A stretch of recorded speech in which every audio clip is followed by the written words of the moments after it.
Good afternoon, everybody. I try to be very short. I represent the Housing Finance and Development Center of Finland, which is the government agency which is implementing the housing policies of the government, mainly the supply side subsidizing systems.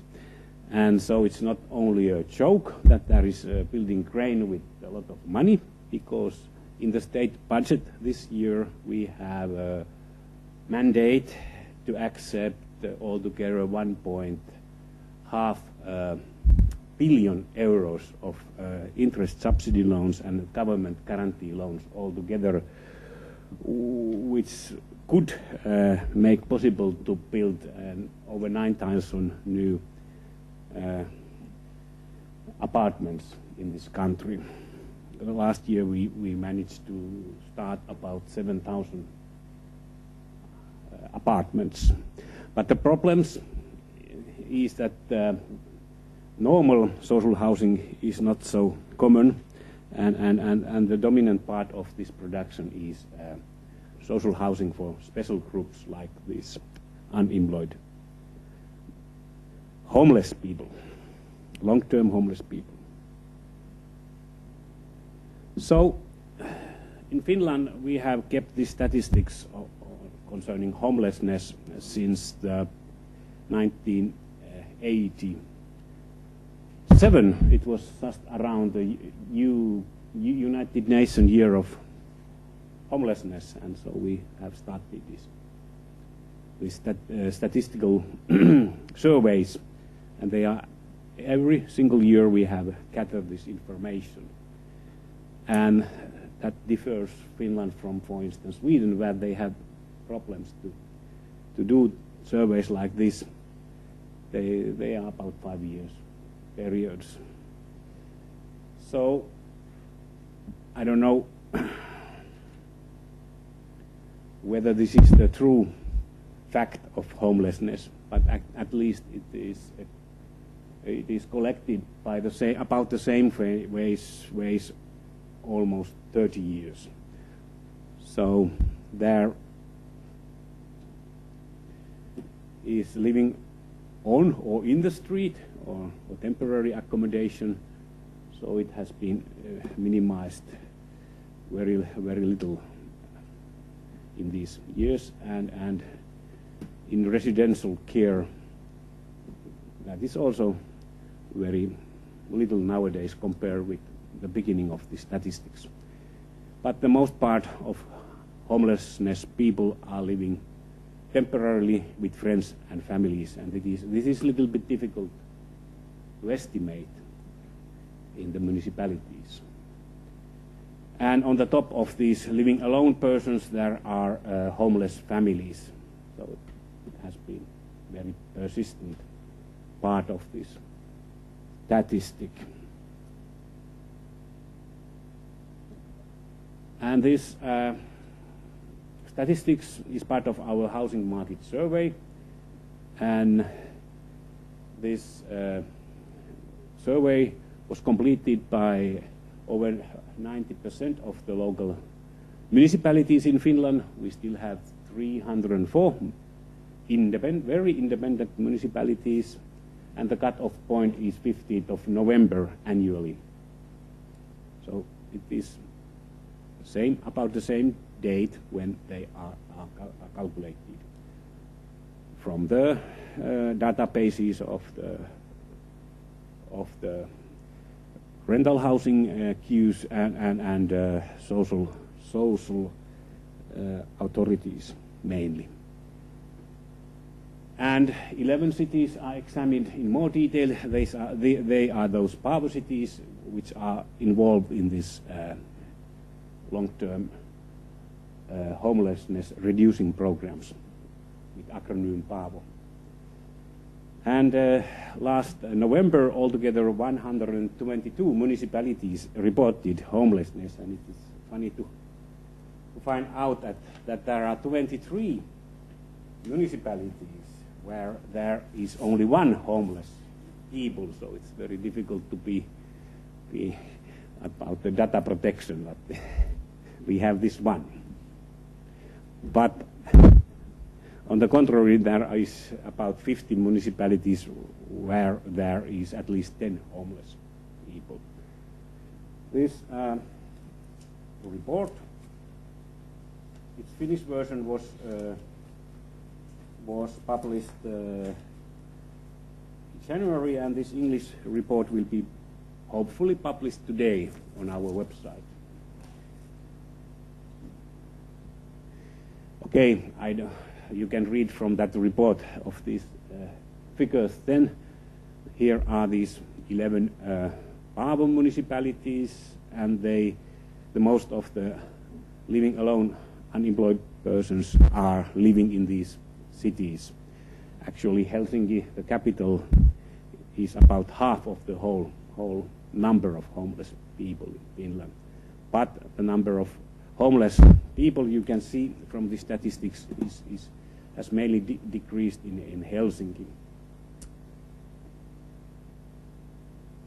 From if we compare with the year 2013. Yes, so in 1 year, the number of homeless people living alone has decreased about 400 persons, and long-term homeless by about 100 persons. But you could see that in Helsinki, the long-term homeless was decreasing with 200 persons. That means that in other municipalities, it was about increasing by 100 when we come to this 102 altogether in the country. And there is good statistical results concerning the homeless young people. It's under the age of 25, 255 persons, and also the number of homeless females has fallen somewhat. What was amazing this year was that the number of homeless immigrants fell by 25%, which also mainly happened in Helsinki. Here are the figures concerning homeless. Here is the homeless families. It's quite the persistent number of them. And then what happened when the financial crisis came to Finland 2008, the number of immigrants went up from the level of under 500 up to 2,000 in a couple of years, but now it has decreased by 500 in 1 year. And they go, number of homeless women and young people go somehow hand in hand, as you can see.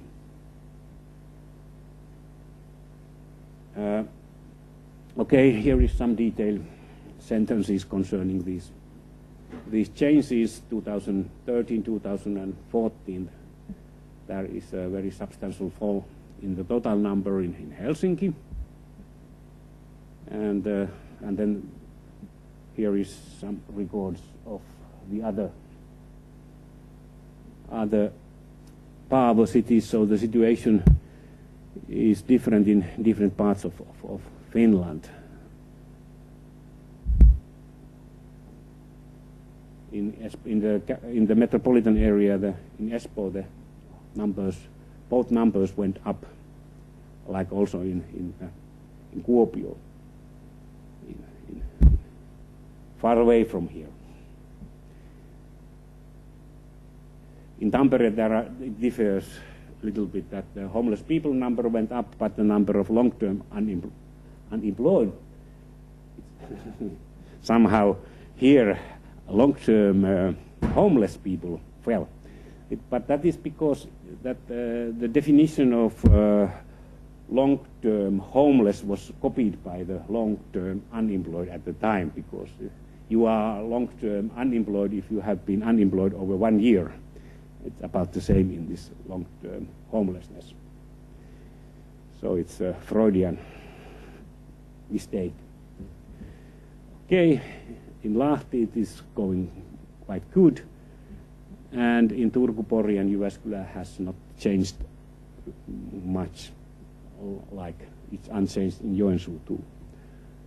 Okay, here is the figures during these Paavo programs starting 2008, and here is the whole Finland figure and the Paavo municipalities. And first there was an estimation that we have about 2,500 long-term homeless people, but when we first made this survey, we find out that in the Paavo cities there is almost 3,000. So the task was much harder than we thought beforehand, when we first had not calculated this long-term homelessness. But here you can see that how it has decreased during this period of this program. It has not been halved, and it has not been abolished as other targets. And the reasons are because there are coming new people or people again to be long-term homelessness. Helsinki is half of the figure of the Paavo municipalities and has gone slightly downwards. And here are the other cities, and you can now see that in Espoo it's going up now since 2013 in this last survey. Otherwise it's quite not so significant changes. This is Tampere has went downwards quite well all the time. Okay, that's my presentation. I hope you feel much better now.